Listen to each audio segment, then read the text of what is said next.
Hello and welcome everybody to Booze Hour Community Edition today. Got a really special guest on today. I've got Robert Johnson, and I'm actually also streaming this to, so I'm streaming this to our usual spots, which is YouTube. And now, as of last week, because I am now a LinkedIn Live broadcaster, also streaming to LinkedIn as well, where most of my connections are, and also just streaming this to my Facebook, because Robert Johnson, not only is he a world champion triathlete, he is also an old high school friend of mine. So there's a couple folks on Facebook who may or may not be interested in conversing with us and leaving comments from there. If you are watching right now, please do leave a comment from where you're watching from. I was mentioning this on Wednesday, but it's been interesting with my stickers that I've been sending out to folks, that I've been sending them to not only folks that are local to British Columbia, but also just folks around the world as well. So really neat. And if you want to leave a comment as to where you're from, that would be great. Across any of those platforms, I should see your comment pop up on here. So mentioning stickers, I've got a couple of these left. So I just emailed, or sorry, not emailed. I mailed off a few of these stickers last episode. I am down to the last couple stickers at this point. So if you want one of those stickers, just ping me either, however you want to get a hold of me. You can reach me on Twitter. You can reach me on LinkedIn, or you can email me, boo@f5.com, and just put in the title, subject line subscriber, and throw me an email, or throw me a mailing address where you want me to send that to, and I will get that off to you. A couple other things. So for folks who are watching via YouTube right now, there's a subscribe button right here, probably right here. I want you to click that because that'll subscribe to this content. I am doing some PTO and stuff over the next couple weeks here and there. And so I will be releasing content. It won't not all of it will be live content, but I will be releasing content over the next couple of weeks while I'm gone anyways. And so some of it will be recorded, and that won't be broadcast on LinkedIn. You can't rebroadcast recycled content onto your live stream. So subscribe to the channel, and then you'll see that content as it gets released. If you are watching via if you're watching via LinkedIn right now, go ahead and click follow on me if you're not already connected to me on there. And then you can see the content as it gets released on, or gets streamed on LinkedIn. However, YouTube is where most of the content will be. Only select pieces actually will be broadcast onto LinkedIn. And then if you're connected to me on Facebook, you're connected to me on Facebook, and you'll just see this stuff. All right. A couple other things. Newsletter. DarylandBoo.com. So I have a newsletter on DarylandBoo.com. This is a weekly technical newsletter for all things F5, and also want to add commentary on things like Vancouver IT and the industry in general as well. So subscribe to that newsletter. You just head over to DarylandBoo.com. Comes out every week. Just throw in a name, email address, off you go. If you have been receiving a weekly technical newsletter from Daryl directly, that newsletter has stopped at this point. So, we've been sending that out for the past few months at this point, and everybody who would like to continue that can move on to the actual managed email platform. And then all the stuff that Daryl's been doing, kind of, just sending it out individually, that's just going to move to a monthly newsletter instead. This will allow us to focus on developing the weekly technical newsletter without as much legwork involved in just getting it out there. So more time can be focused into delivering value on that. On DarylandBoo.com, if you go to that, there is a calendar on there as well. There's an event calendar. So just look under the tabs. There will be one for event calendar. And on there, it'll have all of the live streams that are coming up. So speaking of that, we have a couple live streams planned for next week. Not 100% finalized, but they should be on there as well. Should be on there pretty soon. And the next, like I said, the next couple weeks, there will be some recorded content that I will upload and release on the YouTube channel. So if you're not already subscribed on YouTube, please do hit subscribe on there. Okay. That's enough for the announcements. I will bring on my guest, Robert, in a second here. Now, Robert is somebody that, like I mentioned, I went to high school with, but Robert actually took up racing in triathlons.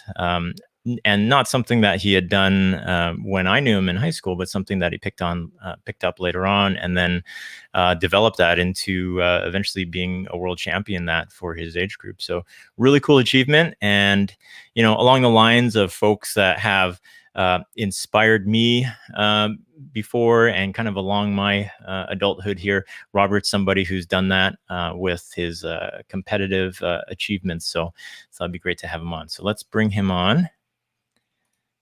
Hello, Robert. How's it going? Good. Yeah. Thanks very much for the intro there. You also inspire me in my working career and everything as well. So thank you very much. Well, you know what? I'm glad to be able to help some folks out with that. I had some conversations with folks around live streaming and stuff, and it's caused some people to actually put themselves out there a little bit more. So to a degree, I will take some of the credit for that, but there's folks who really helped me kind of get up to this point as well, being able to actually jump on and do this kind of stuff. But I think it's important, and that's why I called this thing Community Edition. The Friday, it's usually on a Friday, but this type of show is more around, hey, there's a bunch of people that can inspire each other, and not really something that I ever thought about earlier on in life. But now when I look at things and I'm like, hey, how did I actually get to this point? Well, it's because like I knew this person and they did this thing, and then that just motivated me to do one small thing, and then that small thing turned into a bigger thing and a bigger thing. So you and all your accolades, it's inspired me. I don't know if I'm going to do a triathlon. I did talk to you about maybe trying to tackle part of one at some point, but I don't know if I'll do that. But maybe we can dial things back though. Like, we don't have to go through high school or anything like that, but or maybe we will, but but we could dial things back to your athletic competitive stuff that you did through high school, and maybe leading up to how you got into triathlons. Yeah, well, I mean, growing up, I played a lot of sports, but hockey was the primary one. Hockey and baseball. I was a terrible baseball player, but I did play. But mostly it was hockey. I grew up playing, and I got into a lot of weightlifting and even like sort of powerlifting stuff coming through hockey, just because I actually had a lot of injuries, and got involved in that initially for hockey, and then when my sort of time playing hockey ended in my early 20s competitively. I still actually play, but just beer league hockey. But when my time ended that that phase, I was doing a lot of just weight training and some running and hiking and stuff throughout the summers. But I just always active, but was looking for kind of just somewhere to belong. I'd gone off to UBC for school, and I went there kind of late, and so just finding like connections and meeting people was a little bit harder. And so I initially joined kind of was involved in a fraternity there and was playing on all their intramural teams. I'd always been interested in triathlon. I used to watch the Ironman triathlon specials on TV and Escape from Alcatraz and stuff like that. And I remember watching Simon Whitfield win his Olympic gold medal in 2000. But and I can actually remember when I started at UBC and I was looking, they have club day there, and I was looking through the clubs, and they had a triathlon club there, and I briefly considered joining it. But I didn't know how to swim. Hadn't ridden a bike since I was 14 when they implemented the helmet rules and said that you had to wear a helmet. And I was like, forget it, I'm not riding my bike anymore. And so I didn't think I could do one. And that was too hardcore for me. So I didn't join. I just ended up, playing hockey and intramural stuff through the fraternity. And, after I graduated, I was working in Vancouver and just working for a great company and playing on 3 hockey teams and going to the gym a lot and hiking and running a bit during the summers. But I was kind of just looking for some sort of community, somewhere to belong. And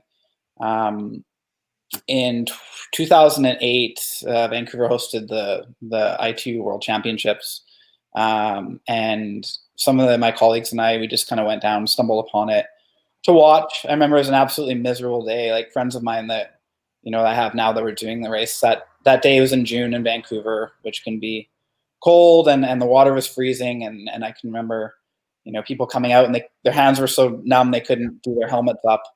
And for whatever reason, me and some of my colleagues thought that it would look pretty cool. And one of my colleagues, he ran marathons and things, and there was a poster for what's called a Triathlete, which is just a very introductory triathlon just for newbies. And a few of them at my company, Point Streak, decided that they wanted to do this event. I initially didn't sign up for it, but I was in our office in our break room, and they were talking about their training for this event. And I think I'd done like the Terry Fox run. I grew up running. I used to run with my dad in the summers to get in shape for hockey and stuff. And so I could run, and they were talking about their times, and they're kind of like, if we can run sub 25 for the 5K, we'll be doing well. And I think I'd done the Terry Fox run like a few months, like the previous year, and I'd run like a 38-minute 10K or something. Wow. And my office at Point Streak, like, we were kind of just like a hockey dressing room almost. We're a sports technology company. Everybody kind of grew up as athletes, and so I was just teasing them. I was like 25 minutes. I'm like, I can do way better than that. And so they challenged me to join. I was like, sure, you know what? I'll join. I'll do this thing. And I had no swimming ability. I hadn't swam since I was a little kid, swimming at the Rotary in Chilliwack. I'm sure you remember that well. And, yep. This event was like a week or two out. And I was just like, I'm fit. So I can do a triathlon or whatever. So I went and did maybe 1 or 2 swims at UBC, made it there and back in the pool. So I thought I was good to go. And I was riding I'd ride my bike to the office in Vancouver during the summer. So it was probably around 20K each day, which was the distance for the event. So I thought I was fine there, and I could run. So there's no worries. And, but had literally no idea what I was doing at all. And I ended up borrowing Stuart Marshall's dad's road bike. And like the day before, I went and picked it up, and it was an old vintage 80s road bike, and it had the shifters on the down tube, so I didn't even know how to shift them, and just a total mess. And I had basically not trained for this thing. It was in Harrison Mills, actually, so over just kind of west of Harrison. And showed up in my board shorts, probably 25 pounds, 30 pounds heavier than I am now, and did not know how to swim. I remember I dove right in. Like, I'm a competitive guy, so I dove right in thinking I was going to go right from the gun with the the people that knew how to swim, and very quickly realized I didn't know how to swim.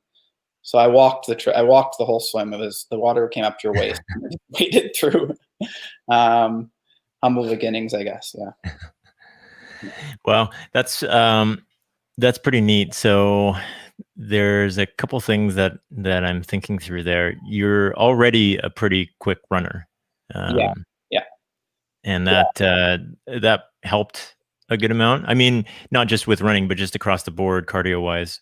Yeah, for sure. I say to people, they ask me kind of where I've got to with running, and I started up at a fairly high running level. Like, there's some sort of natural ability for running there for sure. Like I said, running 38-minute 10Ks, but without training, and being quite a bit bigger than I am now. So I had some there right from the start, and that's been a big help for me in the sport.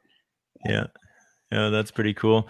And so you did that first triathlon. Now, when you're not swimming and just walking the swim, how many people are actually doing that in that scenario? Walking or doing the whole event? Walking the swim. You know what? I think there was, because this was a try. So try is basically, it's supposed to be for people trying their first ever triathlon, and it was very low key. I don't even think that race was even sanctioned at all. It was just like in Harrison Mills, in like the side of the river there, and so there were probably a lot of people that were just floating around and doing breaststroke, or there were definitely some people that were swimming. A couple of my colleagues had some swim backgrounds, so they were actually doing freestyle and swimming and stuff. But it was pretty much beginners. The results of that race are actually online. Oh, really? So, yeah, it took me. it lists that I took 21 minutes to swim 400 meters, which is, if you know, swimming is really terrible. But I don't think that's actually accurate. I think it took more like 15 minutes. But now it takes me less time to swim 1,500 meters than 21 minutes. So Well, it's pretty yeah, bad. that's pretty awesome. Yeah. So from there, it kind of the bug got you. Yeah, I think, so I actually ended up winning that race. And Nice. it kind of just it's the first time I'd ever accomplished like anything like that individually. I obviously played hockey growing up. We had some success as a team, but I'd never really done anything on my own like that. And it just seemed like fun. Like that was at the end of the summer that year. And so I kind of just resolved that the next year I was going to actually try to train for one. So I can remember when my hockey seasons ended in like March of the following year, I just picked up a Triathlete magazine and decided I was going to do an event in Vancouver, the Vancouver Triathlon, which used to take place at Spanish Banks, doesn't exist anymore. But I decided I was gonna actually train for that one, and so I did. I just followed this little training plan that the Triathlete magazine had, and I decided to buy an actual road bike instead of the like mountain bike that I had at the time, and yeah, just took it to swimming and a bit more in Kitzpool. Like I was living in Kitsilano at the time, so it was just a 5-minute walk from Kitzpool. So I started swimming in there as training. I can remember jumping in the first time, and Kitzpool is 137.5 meters from swim a length, and so I remember just the biggest accomplishment was being able to swim that. At first was be able to get to that other side without having to pull over and stop halfway through. So just started training for that, and did that race, which was a big difference from the one I'd done before. That race was had professionals in it, and you were swimming in the ocean. But that was during the race was the first time I ever swam in the ocean. And so you were training at that time. Were you training with a group, or were you on your own? You're just following the program from a magazine, I guess. Yeah, I was totally on my own, just following the training plan from the magazine. Like picked up tips from that, and that was it. I completely, just kind of getting into it and just wanting a challenge for the summer to kind of keep fit. I didn't really have any aspirations beyond that. But what ended up happening is it was actually a fairly big event, and one of the events that I used to really love. Unfortunately, it's been canceled now. But there was a triathlon club in Vancouver called the Leading Edge Triathlon Club, and they had a presence there at the race. And I was just like standing around after my family had come, and there were just a whole bunch of young people around their tent. People, I was in my mid-20s or so at that time, and just really trying to like meet people and make friends and establish like a life in Vancouver. And there were a whole bunch of people in their kind of mid-20s, to early 30s around, and I was just like, I should join them. Like I was like, that was fun.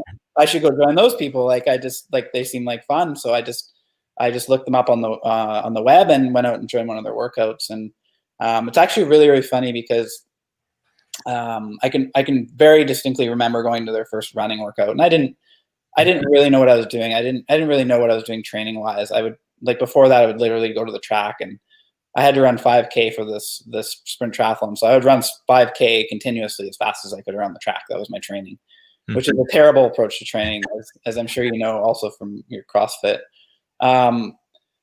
So I had no idea what I was doing, but I could run, and I showed up for this workout, and there was probably about 50 people in the club at that time, and just did this workout, took off, just led the whole thing, the whole workout from start to finish. And on the track that day are a lot of people that are now some of my closest friends, 11 years ago, but they're now, some of my still closest friends to this day. And so it's kind of just a really kind of cool story that like one decision to join a club or to even do a triathlon kind of set me up for, the next 10 years of my life. And so that's kind of what caught the bug for me. That's a great lesson to learn too. I would say, you mentioned CrossFit, and I hate to be the guy that the CrossFitter that always talks about CrossFit, but we moved multiple times through the last 10 years or so here after moving away from Chilliwack. And it was when we moved to this last place, and we've bought a place here at this point, but I joined a CrossFit gym and there were people my age, and I didn't know anybody in the city. And now many of those folks are good friends of mine, that I wouldn't have made otherwise. And you go through things like training, something difficult, and sometimes competition, and lots of competitions for you, only a couple for me, but going through those things with my friends, and just going through training all the time, and training alongside people is such a great bond to have, just similar to work. Like, you're going through struggles at work, you're tackling challenges, hopefully, and making achievements, and going through that kind of stuff builds those bonds. Yeah, absolutely. I'm really grateful for that part of the sport. All the people that I've met and experiences that I've had over the years is really what for me actually matters about the sport. Like I said, at that time in my life, and probably a little bit similar now, having moved cities, just kind of looking to build like a community, and triathlon has always been able to provide that for me. And I'm sure it's the same, in a sport like CrossFit. I actually did go to one CrossFit workout back in the fall, and it was just I could see that, it's just a really welcoming community, like right away. And that's what really has mattered for me, like looking back over the past 10, 11 years of doing the sport. The people I've met, the experiences I've had with them, and those bonds. Yeah, that's really cool. And so you joined that club. Did you have an idea that you would be training to eventually compete at the highest level, or, where was your mindset at when you joined them? No, not at all. My mindset was, I want to like make friends, probably meet women was probably part of one of the mindsets. But that was it. I had absolutely no idea. I'd done decently well in that other triathlon. It was a lot more competitive. I think I came 15th or something like that, which is, looking back, pretty good for your second actual triathlon. But I had absolutely no aspirations, no idea what I was even, I hadn't even planned to do any more races that year until I joined this club, and they, introduced me to more things. And I ended up competing at our national championships, which were in Kelowna that year, and in the sprint distance, and won my age group in that, and which qualified me for the world championships, which were to take place next year in Budapest. And so I didn't even know 6 weeks earlier that was a thing. And I, just looked at it as an opportunity to travel. I'd never traveled to Europe before. And so, qualifying for this event as a surprise, like a thing that I didn't know, that I could even do, I just immediately signed up for that challenge the next year. So I honestly had no idea what that decision to join that club, or to even do a triathlon, was kind of leading me down. I had no aspirations or no idea. I thought my time of being an actual athlete was done after I was, 20, 21, when I wasn't playing hockey anymore. So. Well, thank goodness for age groups, first of all, but Because I like that now too when I'm doing anything CrossFit wise. But did your teammates have an idea that you would, like, they've trained with you every day or very often, and then you go and do the nationals? Did they have an idea that you'd do really, really well at the nationals? At that year, you know what? I don't know. A friend of mine was here a few weeks ago, and she actually always remembers that first workout too, because I could just run. Like, there was this somebody who joined the club who just could run as fast as I could already. I think that there was probably, from the coaches, they probably had some sort of sense that I had some ability, because I mean, I was into weightlifting and powerlifting at that time. I looked more like a CrossFitter. If CrossFit had have been a bigger thing back in 2009, which I don't think it had quite ramped up, I probably would have ended up doing CrossFit. Like, that's probably what I would have found, because that's what I was at that time in a way. But I have a feeling that my coaches knew. My coach in that club at the time is now the talent ID director for Triathlon New Zealand. So he lives in Auckland, and so I was really lucky to have him as a coach, and I'm sure that he kind of saw some potential in me at the time already. Yeah. Yeah, that's really cool. Did you have to qualify for the nationals that you went to? I believe not. It was in Edmonton, so it was just age group nationals. So you just pretty much sign up for that event. Yeah, in the States, you actually have to qualify for the national championships, but in Canada, you just sign up. Yeah. Cool. And Yeah. so you qualified for Budapest, Mhm. and how did that go? That was a really fun experience. I hadn't really done any traveling, before then, and so it was partially just an opportunity to go travel to Europe, which I had never done before, do some traveling afterwards. Budapest was a beautiful city. It was pouring rain that day and freezing cold. We swam in the part of the Danube River, and it was one of the coldest swims I've ever done outside of this year when I started having to swim in the lakes in like April. So it was probably only about 12, 13 degrees, I think, which is freezing. But I actually did really well. I think I was doing the sprint distance race, which is, so in triathlons, there's different distances you can do. A sprint distance is a 750-meter swim, a 20K run, a 5K, or sorry, 20K bike and a 5K run. So I was doing that event, and I cracked the top 10 in my age category there, which was, Hmm. it was my second year doing the sport, so it was pretty Nice. good accomplishment, I guess, at the time. And just had a lot of fun, just being at that event and seeing, some of the professionals up live, in person, some of the Olympians there, meeting some of them. I remember meeting Hmm. Simon Whitfield, who I now know a bit in Victoria because he lives here. Hmm. But I remember at the time just meeting him was such a big deal, and so yeah, just a really cool experience that kind of got me hooked on that a bit That's more. cool. Yeah. Yeah, so I forgot to mention that at the beginning. Robert does live in Victoria, kind of a mecca for a lot of sports Mm. in Canada. A lot of folks out there doing triathlons or outdoor type sports. And so, yeah, when I speak to folks out in Victoria, there's a number of them who are also not at your level, but training in Mm. triathlons and running and whatnot out there. Yeah, that was one of part of the reason why I, moved here. Not specifically for the training, but just knowing that that was part of this, the history of the city. Yeah, Yeah. and there is a comment here. Proud Aunt Joanne saw Robert win that Oh, gold on the yeah. podium in Kelowna. Yes, thank Thank you you. very much. Thanks for the comment.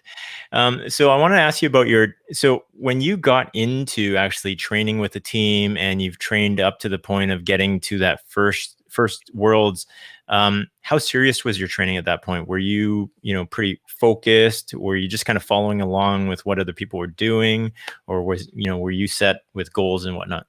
At the time, I didn't have an actual specific coach. So I was just training with the Leading Edge Club. I would swim with a swim club. I was still very, very new to swimming, and so just trying to learn how to swim.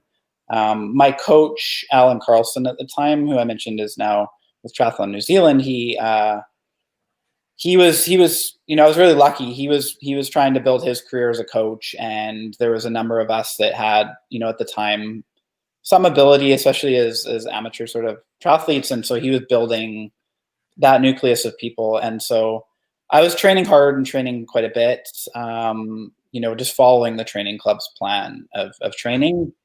But the biggest thing looking back is it was just like those were, just a lot of my good friends, and so Mm. it was really just hanging out with my friends the whole time. But we were training hard, and just learning the sport. I was so new to running and at that level in training that I was getting injured a lot too. So I was kind of Wow. like a band-aid triathlete in a way where I was just constantly on the mend. But I was a lot of just learning at that time. Really, really still like no idea what I was doing. Yeah. Okay, yeah, Cool. So yeah. did that change after your first time at Worlds then? So you got a pretty close taste at the top there? Yeah, I think it sort of did. And my coach at the time, Alan, he got hired by Triathlon Canada to create what was called a regional training center. So at Mm. that time, going into the 2012 Olympics, Triathlon Canada still had some funding from Simon Whitfield's bronze or silver medal, sorry, in 2008. So they were creating these regional training centers in places across Canada to develop junior triathletes to take the next level. So the National Training Center for Triathlon Canada is here in Victoria, and they'd set up some regional training centers. One was in Vancouver and Edmonton, and back east in Guelph, Ontario. So Alan was hired to create a training group there, and his sort of model was to take some of these junior athletes who were 15, 16 years old, who didn't have a lot of their peers to train with. Like they were, excellent athletes, either as runners or swimmers or both, but didn't have a lot of people that were also 15, 16 years old that could train with them and push them and kind of and mentor them too. So his idea was to take some of us adult, athletes that were pretty strong and pair them with these junior athletes as kind of mentors. So I was brought on to be a part of that regional training center, which was really a big change for me and probably a big, opportunity as well. So, getting a lot of the funding that came with that from Triathlon Canada, just to be like a support, for those junior athletes. And so that was a big step for me. I started swimming a lot more. But at that time, the biggest limiter for me, even in that world championships race, was just that I couldn't swim that well. And so, I can remember I just decided I was going to start swimming six days a week. So I would swim every single morning at 5:30 in the morning. I would swim for an hour and a half, and just having that coach on deck and people to push me made a big difference. Yeah, really cool. So you trained more, got a lot more coaching, and then next year qualified again for Worlds? I did, but chose not to go. I think it was in Beijing that year, actually, and I just chose not to go because I just wasn't ready to compete yet. I didn't think, and I think I was still battling some injuries as well. So waited until 2012 to go, and thought I had a chance of actually, doing well there, and just got completely blown out of the water. Oh, really? Actually, literally blown out of the water because we were swimming in the harbor in Auckland in the ocean, and the waves were just crazy, and I think I got blown off course. Oh, wow. But did not do well there. I think came 32nd or something in my age category, and I can remember actually standing at the award ceremony and watching, and I said to my friend Jeff, I'm like, they just announced that the 2014 Worlds would be in Edmonton, and I remember saying to him, I'm gonna be up there in 2 years, and I was. So I can always remember just standing there and saying that to him, and managed to do it. But it was an eye opener for me that I thought I was going to do well, and just I think sometimes you have to, before you can make that step to accomplish something big, you have to have that big a learning opportunity, or I don't call them really failures because if you learn from them or not. So it's more like a learning opportunity of like, hey, this is what I really need to do to get to where I want to go, and that was it for me. Yeah. Absolutely. I think I couldn't have said it better. Like, I think some of those bumps along the way help shape how you train and how you focus. And I like that you verbalized your goal as well, because sometimes you can think about stuff, and if you don't say it, and if you don't say it to somebody else, you can easily just kind of be forgotten, or you can convince yourself that you never really said that to yourself. But if you've actually verbalized it to someone, you've made at least somewhat of a commitment. You don't, that person may or may not hold you to it, but at least you've said something, and it's up to you whether or not you actualize that or not. Absolutely. Yeah. And not just in athletics. I mean, it's an accountability partner in a way. Like if there's something you're trying to do, or, you want to lose weight, or you want to get fit, or you want to stop smoking or something, if you have that person that's kind of like keeping you accountable, then it really helps. And I've always tried to do that. I don't come off, I hope I don't come off as cocky, but sometimes I'll say, I'm going to win. And it's more just like putting pressure on myself to do it versus like putting myself out there. So that was kind of the same thing there. And yeah, you're absolutely right. It's good to have somebody and to have the confidence in yourself to put it out there. This is something I want to do, So then it was 2 years between. So you did the Worlds in Auckland, and then there was Edmonton in 2014. So there's a 2-year gap in there. Yeah. So I took a really, fairly long break after that race in Auckland, because quite honestly, I was just broken. I was running on stress fracture in my tibia and a had broken my foot and just needed some time off. And I was, buying a place in Vancouver. And so I think I took about 6 months off of running. I was still training and swimming and doing some biking at the time, but just needed some time to just build myself back up a bit, to health, and learning how to do some strength training and learning how to maybe run properly. I always had a big engine, but like my body couldn't support it. So I was just getting stress fractures and stuff like that, overuse injuries a lot. So knock on wood, I haven't had anything like that ever since. So yeah, I took some time off from that. And then 2013 kind of came and was continuing to train and build as an athlete. And that coach of mine, Alan, got hired on to coach our national team here in Victoria. With that, my previous coach, Noah Deutsch, moved from Victoria over to Vancouver to take on our training center. And that change of coach, just a different perspective, which sometimes is important and helpful, kind of helped me take the next sort of step in my training and everything, and just building a group of people around that I was training with. And that was kind of, one of my most enjoyable times doing the sport, because I just had a really great group of friends. And we just happened that some of us were some of the best amateurs in triathlon, the world at the time. My friend Dylan, who I was training with a lot, was one of the best athletes over the Ironman distance in the world, and still is. And I was up there for the short course, or standard distance as it's called, and training with a bunch of junior athletes, which was really, really grateful looking back that I had the opportunity to train with some of those kids, because they're still people that I follow and are part of my life now. And just watching and seeing all the things that they're doing as they become adults has been really cool. So yeah, just a fun time in my life, just training and living in Vancouver and having a lot of fun, and winning a lot of triathlons, which was also a lot of fun too. And yeah, I mean, if I could encourage anyone who's trying to get, fit, or just to build, being active into their life, it's like, find something that you truly love doing, and people around you that you enjoy doing it with, and it won't be work. It'll just be fun. And that's really what it was for me. I mean, we were working very, very hard and training very hard, but I loved it because I was just hanging out with my friends. Yeah.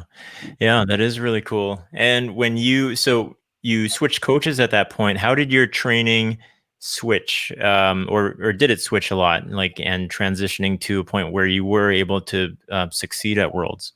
Yeah, just a lot more volume, actually. Noah's training was hard, and I would train, I was doing 20 hours of training a week, or even a bit more, every single week, and training with some really good athletes. And that was the biggest change. And just becoming healthy as a runner made a big difference for me. And one of the nice things about, being injured when you're a triathlete is you can always do something else. And for me, that was swimming. And so just putting in even more time swimming just helped me become that much better a swimmer, which is what, the biggest limiter that I had at the time. So, and also ended up losing weight, like the last bit of that, power lifter weightlifting Robert kind of melted off, which makes a big difference when you're running and biking. So yeah, cool. And then you got to Worlds, and you won. Maybe you can talk us through how that event went. Yeah, it's kind of weird. It feels like such a long time ago, really. I mean, my life has changed so much since then. So, I can remember just going into that race, and I'd worked so hard and I made so many sacrifices. I just wanted to come away with some sort of medal. I just wanted to win a medal. And I was doing, back at that time, you could do both the sprint and the Olympic distance race. So the sprint, as I said, was a 750 swim, 20K bike, and a 5K run. And then a standard distance race is twice that. And that's the one they usually run at the Olympic Games. So I was able to actually do both of those events back at that time. And so I remember doing the sprint distance race, and I won the bronze medal in that. And that just kind of took so much pressure off me internally. I mean, you have no actual pressure from anyone else, but I was putting pressure on myself to want to win something, just to justify everything that I'd done for that 5 years. And I felt like a medal was what that was. And so that winning that kind of made it so that the next race, which was the standard race, I mean, I was just like, I already won something. So I don't, Mm. it doesn't matter what happens here. And I can actually remember going up to the start line and not even being nervous at all. You know, I forgot my goggles. I remember going up to the start line, and normally I would have panicked, and I was just like totally relaxed. I just ran back and grabbed them from my girlfriend at the time, and Mm. went back to the start line and threw them on, and then the horn was going off and I started the race, and it's no nerves because I was just like, I've already done something that I wanted to do here. And I think that was really important. I don't race with any nerves anymore. And, you know, I think that that really helps because you're not putting any internal pressure on yourself in that way. It's not that important. It is just racing. It is just for fun, you know, and that's what I had that day. And I can remember I came off of the bike and I knew must have been up with the leaders. I didn't know how, you know, far up with the leaders I was. And people on the sidelines told me I was in second the whole time, but it actually turned out I was winning the race. There was a timing error on the website. And so I was running like I was trying to catch somebody the whole time. And really I was going away from second place. And so I didn't actually know I had one until I came up to the finish line and they announced me as the winner. And again, Simon Whitfield was there handing out medals and he congratulated me. And it was just, yeah, I remember just being very emotional that I was able to accomplish that and just not even believing that I'd actually, you know, done that really. Yeah. So it was a fun moment in my time doing the sport, and had actually wanted to go back. Edmonton was hosting the World Championships this year, so I wanted to kind of go back and see if I could do that again. We'll obviously have to wait a little bit on that one. Little note here from Nathan O'Hara, old friend of ours. Solid advice. Yeah. Don't do it alone. That came in a couple minutes ago. Yeah, Nathan and I had lunch just before COVID happened. He comes over to Victoria as well. Hopefully one time you and him will be over here at the same time. That would be cool. Yeah. Oh, totally. I'd love that. And so you'd won, and what was next? I mean, were you on fire to do more then at that point and you know, keep this rolling?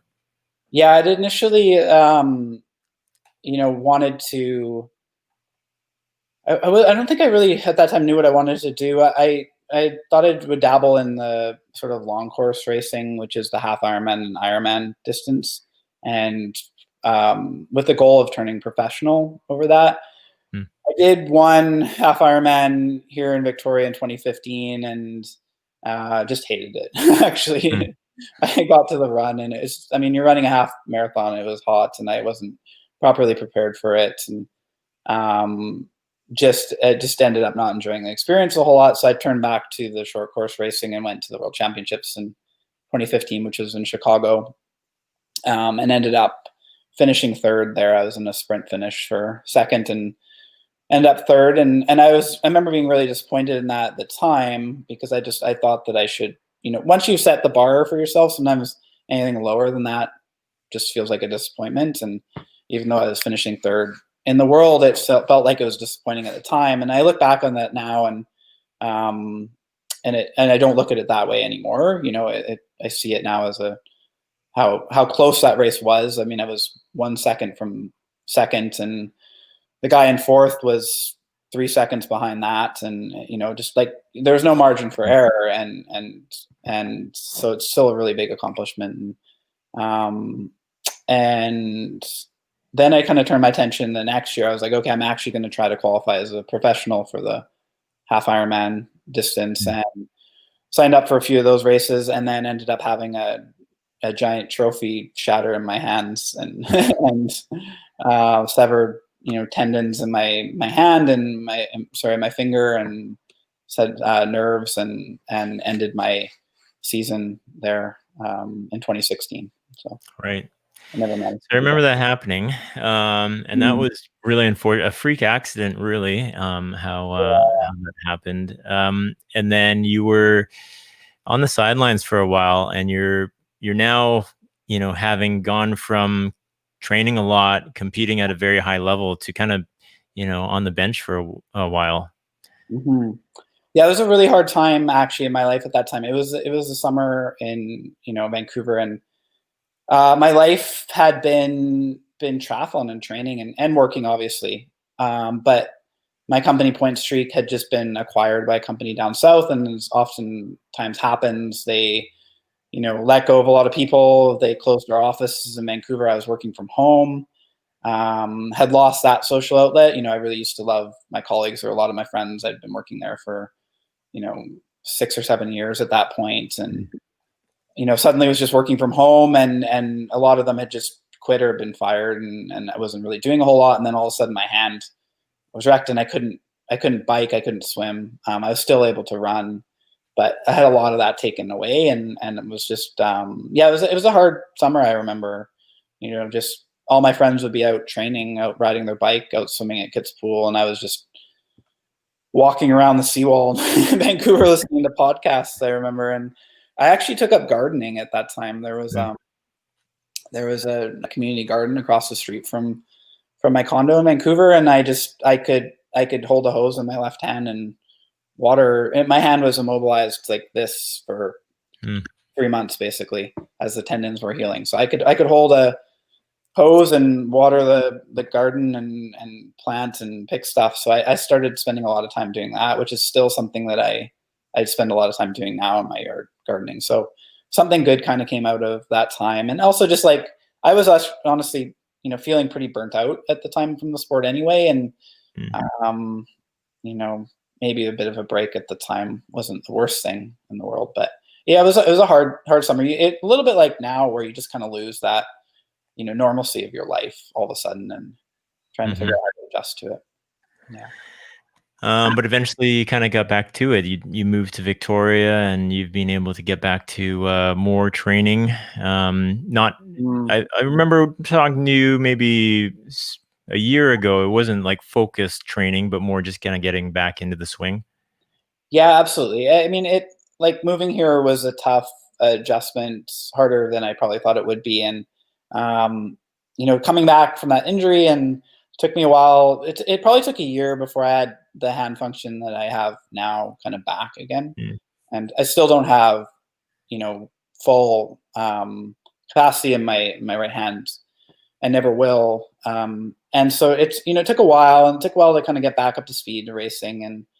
And I wasn't really able to kind of get back to that level that I had been at. And I was feeling really burnt out, and I was doing all my training here on my own. And at the time didn't recognize why I wasn't enjoying it so much. Looking back now, it's obvious that the training that I was loving, part that I was loving about training, as I said, was just being out training with my friends. But at the time, I didn't really put those two things together. So I was doing it all on my own, not enjoying it, dreading doing the workouts I was doing, which, affects everything in your life. And so just burnt out, and not really enjoying the process of doing it anymore.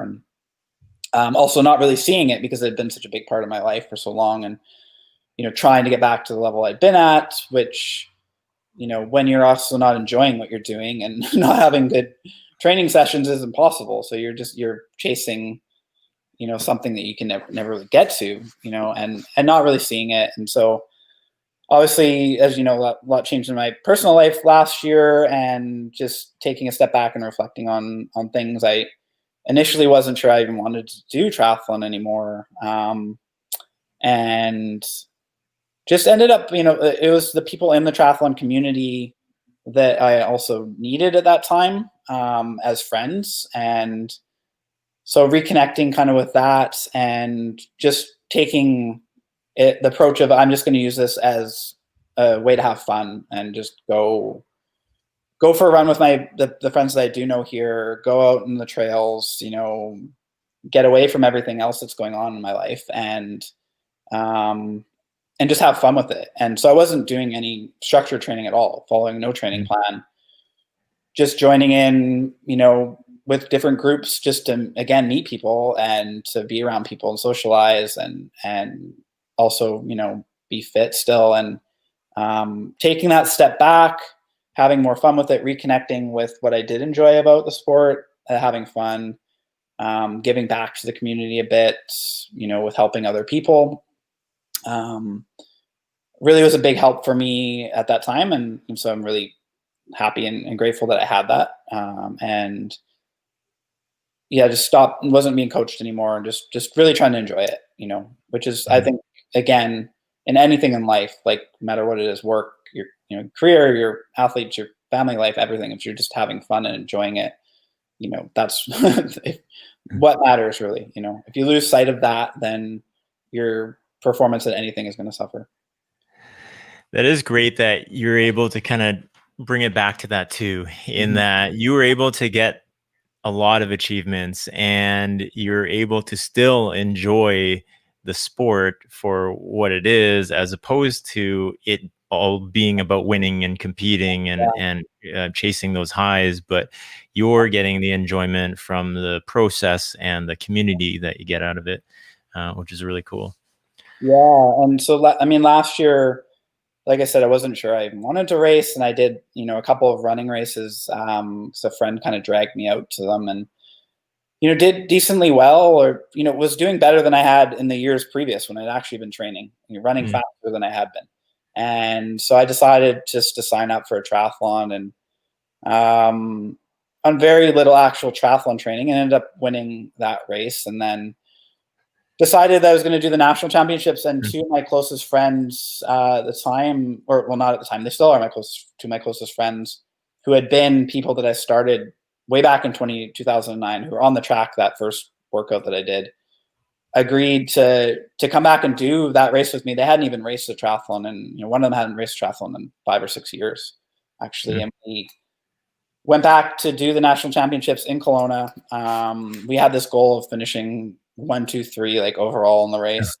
I ended up winning that, and my friend Clark finished third, and my other friend Jeff was fourth. So we almost got there, but it was just kind of like that full circle sort of thing. Like, we'd always wanted to do that at the national championships. We're never good enough, and then coming back 10 years later and actually doing it together was pretty cool. One of the highlights probably of doing the sport for me, actually, because it really represents that, like, just meeting people, having fun, the connections I've made. So that was really special. Yeah, that's really cool. And I notice all through this time, you've maintained a relationship with Everyman Jack. A lot of people would Oh, probably see yeah. them on the store shelves. I use it as actually as a body wash. They Yeah. make personal care products, but Mhm. they've been really supportive. I've noticed of triathlons or triathletes, I should say. Yeah, absolutely. The CEO of Everyman Jack, Rich Viola, is a triathlete, and he kind of just he started in the sport. He'd been an NCAA swimmer in the States, which is a pretty big deal, and gotten himself kind of out of shape and had a family and just wanted to get back to being an athlete again. So he took up triathlon and Ironman racing, and Mm. at that time it started Everyman Jack as a business venture, which is a line of all natural men's grooming products, and found that he wanted people to train with as well. Like, he like the same sort of thing as me, and he decided just to found a triathlon club in the Bay Mm. Area, and had some success with that and expanded it across North America. And I kind of was lucky enough to get on with them in 2014, and just really lucky to be a part of it. It's a lot of really, really good people, lots of support, and yeah, just a lot of good connections, that I've made through that team. Yeah. Yeah, that's really cool. Yeah. So we're winding down to the last couple minutes here.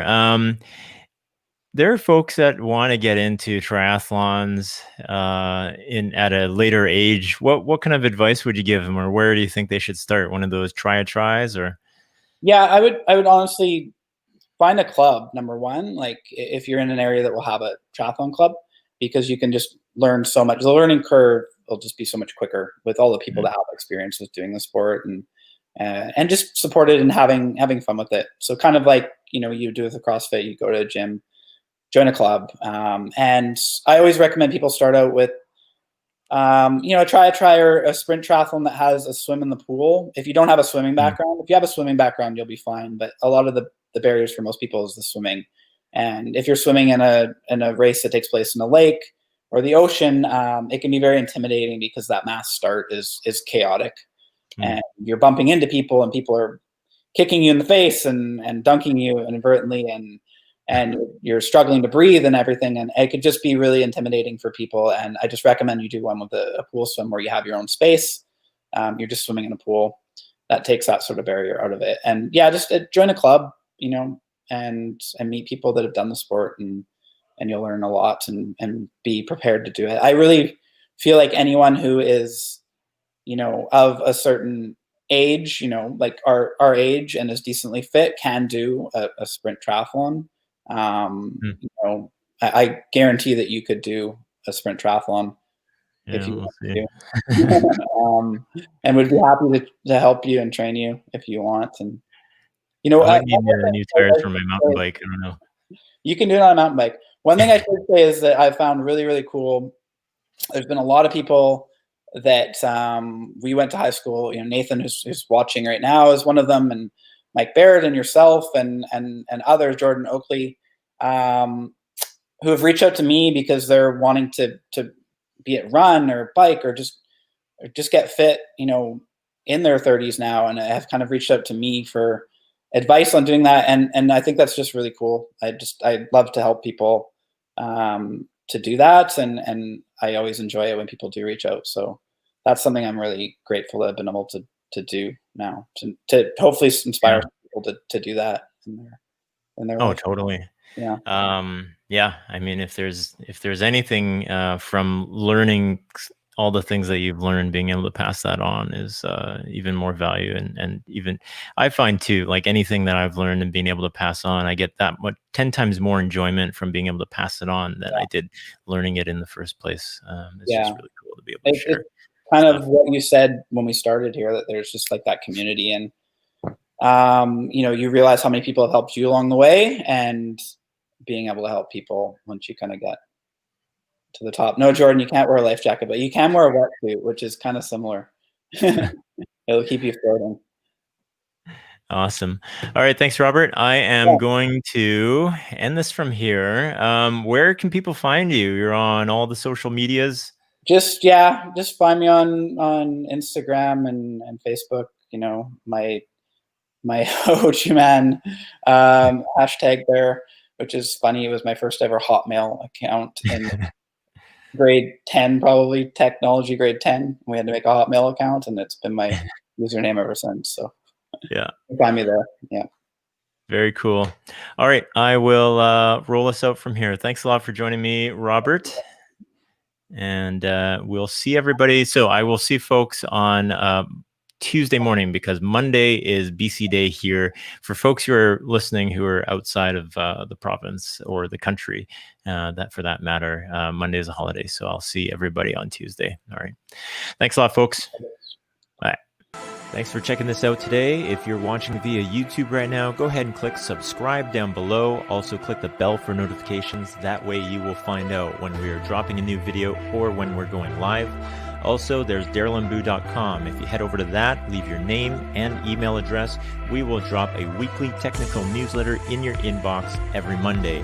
Also, this is available via podcast, Apple, Google, Spotify. Head over to one of those, hit subscribe, and you'll be able to listen to us in the car on your commute or during a walk or a run. Thank you very much, and we will see you next time.